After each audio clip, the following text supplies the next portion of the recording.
ಅತ್ತೆ ಅಂದ್ರೆ ಅಮ್ಮನ ಸಮಾನ ಅಂತಾರೆ. ಅತ್ತೆ ಆಸ್ತಿಯನ್ನ ಅಳಿಯ ದಾನ ಮಾಡ್ದಂಗೆ ಅನ್ನೋ ಗಾದೆ ಮಾತನ್ನ ನೀವು ಕೇಳಿರ್ತೀರಾ. ಆದ್ರಿಲ್ಲಿ ಮಗಳನ್ನ ನೋಡಲು ಬಂದ ಅಳಿಯನ ಮನೆಗೆ ಅತ್ತೆಯೇ ಕನ್ನ ಹಾಕಿದ್ದಾರೆ.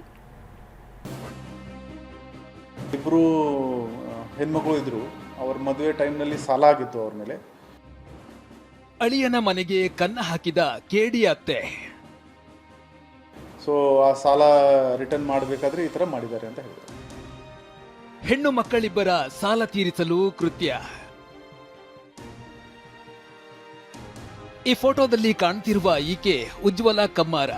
ಬೆಳಗಾವಿ ತಾಲೂಕಿನ ಪೀರನವಾಡಿಯವಳು. ತನ್ನ ಪುತ್ರಿ ಮಾಧುರಿಯನ್ನ ಅನಗೋಳದ ಯಲ್ಲಪ್ಪನಿಗೆ ಕೊಟ್ಟು 4 ವರ್ಷದ ಹಿಂದೆ ಮದುವೆ ಮಾಡಿದ್ಲು. ಅಳಿಯನ ಮನೆಗೆ ಪದೇ ಪದೇ ಬಂದು ಹೋಗ್ತಿದ್ದ ಅತ್ತೆ 15 ದಿನದ ಹಿಂದೆ ಮತ್ತೆ ಬಂದಿದ್ಲು. ಈ ವೇಳೆ ಅಳಿಯ ಮತ್ತು ಮಗಳು ಸ್ನೇಹಿತರ ಮದುವೆಗೆ ಹೋಗಿದ್ದಾರೆ. ಮನೆಯಲ್ಲೇ ಇದ್ದ ಅತ್ತೆ ಲಾಕರ್ನಲ್ಲಿದ್ದ 110 ಗ್ರಾಂ ಚಿನ್ನಾಭರಣವನ್ನ ಕದ್ದಿದ್ಲು. ಉಜ್ವಲಾಳ ಮಗಳು ಲಾಕರ್ ನೋಡಿದಾಗ ಚಿನ್ನಾಭರಣ ಇರಲಿಲ್ಲ. ಗಂಡನಿಗೆ ಗೊತ್ತಾದ್ರೆ ಬೈತಾನೆ ಅಂತ ವಿಷಯವನ್ನ ಮುಚ್ಚಿಟ್ಟಿದ್ಲು. ಒಂದು ದಿನ ಕಾರ್ಯಕ್ರಮಕ್ಕೆ ಹೋಗೋಣ, ಚಿನ್ನಾಭರಣ ಹಾಕೋ ಅಂತ ಪತಿ ಹೇಳಿದ್ದಾನೆ. ಆಗ ಪತ್ನಿ ಒಡವೆ ಇಲ್ಲದ ವಿಚಾರವನ್ನ ಹೇಳಿದಾಳೆ. ಅತ್ತೆಗೆ ಫೋನ್ ಮಾಡಿ ಕೇಳಿದ್ರೆ ನಂಗೇನು ಗೊತ್ತಿಲ್ಲ ಅಂತ ಹೇಳಿದ್ಲಂತೆ. ಬಳಿಕ ಯಲ್ಲಪ್ಪ ಟಿಳಕವಾಡಿ ಪೊಲೀಸರಿಗೆ ದೂರು ನೀಡಿದ್ದ. ಪೊಲೀಸರು ತಮ್ಮದೇ ಸ್ಟೈಲ್ನಲ್ಲಿ ವಿಚಾರಣೆ ನಡೆಸಿದಾಗ ಅತ್ತೆಯ ಕಳ್ಳಾಟ ಬಯಲಾಗಿದೆ. ಇಬ್ಬರು ಹೆಣ್ಣು ಮಕ್ಕಳ ಮದುವೆ ಮಾಡಿ ವಿಪರೀತ ಸಾಲ ಇತ್ತು.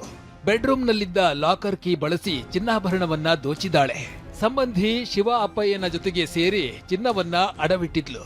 ಅದರಿಂದ ಬಂದ ಹಣದಲ್ಲಿ ಸಾಲ ತೀರಿಸಿದಾಳಂತೆ. ಎದುರುಗಡೆನೆ ಒಂದು ಮೇಕಪ್ ಟೇಬಲ್ ಇತ್ತು, ಅದರ ಡ್ರಾವರ್ನಲ್ಲಿ ಇಟ್ಕೊಳ್ತಾ ಇದ್ರು. ಅಲ್ಲಿಂದ ಒಂದೊಂದೊಂದು ಐಟಮ್ ಇವರು over a period of 1.5 year ಇವರು ತಗೊಂಡಿದ್ದಾರೆ. ಮತ್ತು ಪೀರನ್ವಾಡಿನಲ್ಲಿ 2 ಜ್ಯುವೆಲ್ರಿ ಅಂಗಡಿ ಇದೆ, ಅಲ್ಲಿ ಇವರು ಇಟ್ಕೊಂಡು ಅದರ ಮೇಲೆ ಇವರು ದುಡ್ಡು ತಗೊಂಡಿದ್ದಾರೆ. ಈ ಮಾಹಿತಿ ಬಂದ ತಕ್ಷಣ ಆ ಜ್ಯುವೆಲ್ರಿ ಶಾಪ್ನಲ್ಲಿ ನಮ್ಮ ಇನ್ಸ್ಪೆಕ್ಟರ್ ಹೋಗಿ ಆ intact 110 gram jewellery, 16 lakh worth ಜ್ಯುವೆಲ್ರಿಯನ್ನು ಸೀಸ್ ಮಾಡಿಕೊಂಡಿದ್ದಾರೆ. ಸದ್ಯ ಅಳಿಯನ ಮನೆಗೆ ಕನ್ನ ಹಾಕಿದ್ದ ಅತ್ತೆ ಉಜ್ವಲ ಮತ್ತು ಸಾಥ್ ಕೊಟ್ಟ ಶಿವ ಜೈಲು ಪಾಲಾಗಿದ್ದಾರೆ. ತಾಯಿ ಮಾಡಿದ ಕೃತ್ಯಕ್ಕೆ ಹೆಣ್ಣು ಮಕ್ಕಳು ತಲೆ ತಗ್ಗಿಸುವಂತಾಗಿದೆ. ಸಹದೇವ್ ಮಾನೆ, TV9 ಬೆಳಗಾವಿ.